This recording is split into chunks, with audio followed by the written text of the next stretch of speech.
আগষ্ট মাহৰ পৰা আমাৰ ৰাজ্যৰ আটাইবোৰ জন কল্যাণমুখী আঁচনিৰ কাম পুনৰ আৰম্ভ হ'ব।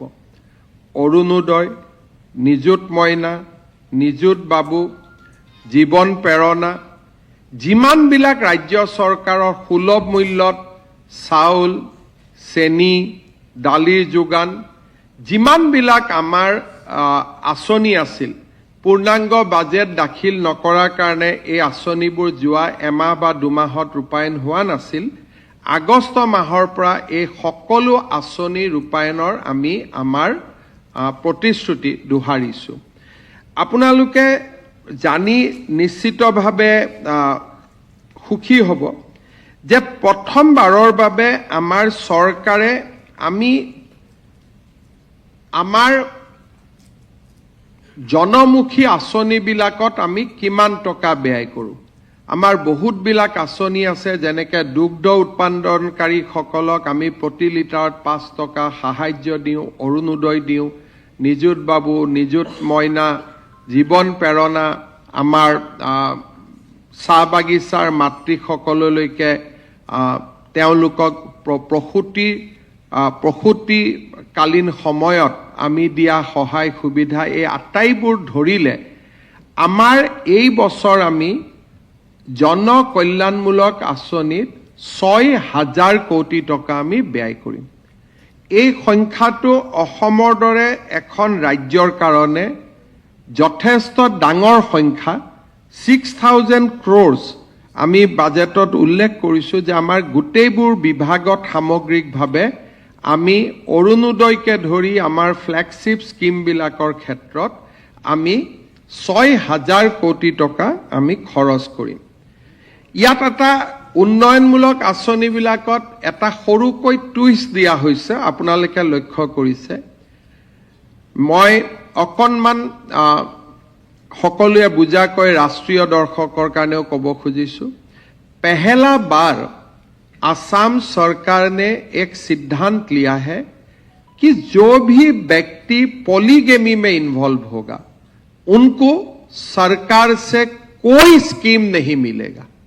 उन्नयनमूलक आँचनिবিলাকত এটা সৰুকৈ টুইষ্ট দিয়া হৈছে, আপোনালোকে লক্ষ্য কৰিছে।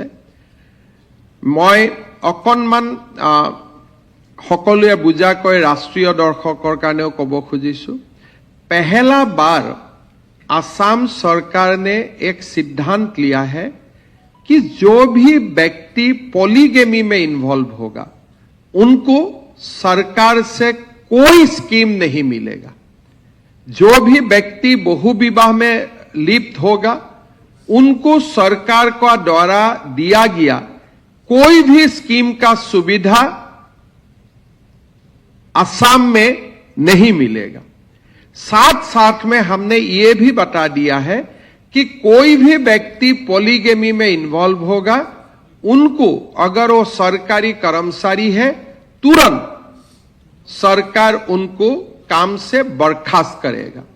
साथ में हम ये भी बताया है हमारा बजट में, हमें जो ये हजारों करोड़ रुपया हम लोगों को हम देने का काम करता हूं, शिक्षा या महिला उत्तरण जैसा कोई भी स्कीम में, अगर उनका क्रिमिनल एंटीसीडेंट होगा तब भी वो स्कीम का योग्य पात्र विवेचित नहीं होगा। मीन्स पॉलीगेमी, बहुविवाह, क्रिमिनल एंटीसीडेंट वाला लोगों को हैंड्सफोर्थ सरकारी स्कीम से वंचित किया जाएगा। অসমে নাৰী অধিকাৰৰ ক্ষেত্ৰত অকল অৰুণোদয়ৰ জৰিয়তে নহয়, লাখপতি বাইদেউৰ জৰিয়তে নহয়, আজি আমি আৰু এটা ঐতিহাসিক সিদ্ধান্ত লৈছোঁ যে বহু বিবাহত জড়িত কোনো ব্যক্তিয়ে কোনো ধৰণৰ চৰকাৰী আঁচনি নাপাব। সি প্ৰধানমন্ত্ৰীৰ আৱাসে হওক, বিনামূলীয়া চাউলে হওক বা সি অৰুণোদয়ৰ দৰে আঁচনিসমূহে হওক।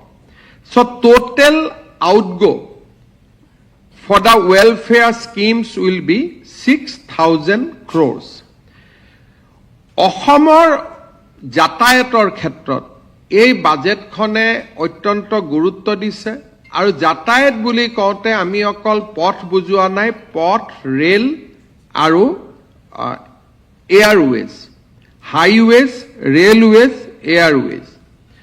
অসমমালা 4 1, 2, 3 পিছত 10,000 কোটি টকা খৰচেৰে আমি অসমমালা 4 প্ৰস্তাৱ দিছোঁ। 800 কিলোমিটাৰ যিটো আপোনালোকে অসমমালাৰ ৰাস্তা দেখিছে, প্ৰায় 9 মিটাৰ বহলৰ আমি ৰাস্তা বনাওঁ। আমি 800 কিলোমিটাৰ নতুন ৰাস্তা নিৰ্মাণৰ প্ৰস্তাৱ দিছোঁ।